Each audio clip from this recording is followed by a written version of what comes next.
Giraffes Can't Dance by Giles Andrea and Guy Parker Rees. Gerald was a tall giraffe whose neck was long and slim, but his knees were awfully crooked and his legs were rather thin. He was very good at standing still and munching shoots off trees, but when he tried to run around, he buckled at the knees. Now every year in Africa, they hold the jungle dance, where every single animal turns up to skip and prance. And this year, when the day arrived, poor Gerald felt so sad, because when it came to dancing, he was really very bad. The warthogs started waltzing, and the rhinos rock and rolled. The lions danced a tango that was elegant and bold.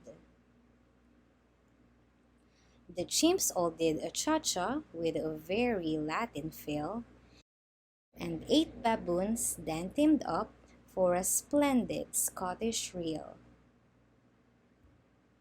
Gerald swallowed bravely as he walked toward the floor, but the lions saw him coming, and they soon began to roar.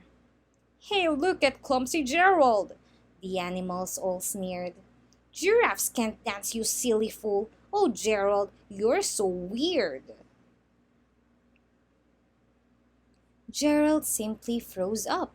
He was rooted to the spot. "They're right," he thought. "I'm useless. Oh, I feel like such a clot." So he crept off from the dance floor and he started walking home. He'd never felt so sad before, so sad and so alone.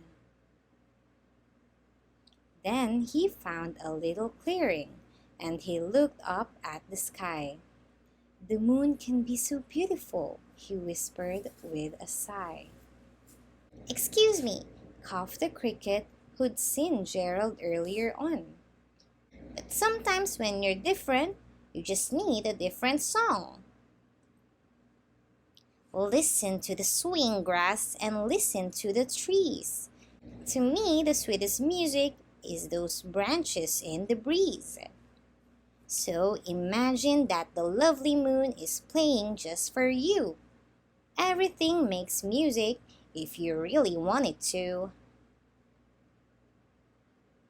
With that, the cricket smiled and picked up his violin. Then Gerald felt his body do the most amazing thing. His hooves had started shuffling, making circles on the ground. His neck was gently swaying, and his tail was swishing around. He threw his arms out sideways, and he swung them everywhere. Then he did a backward somersault and leapt up in the air. Gerald felt so wonderful. His mouth was open wide.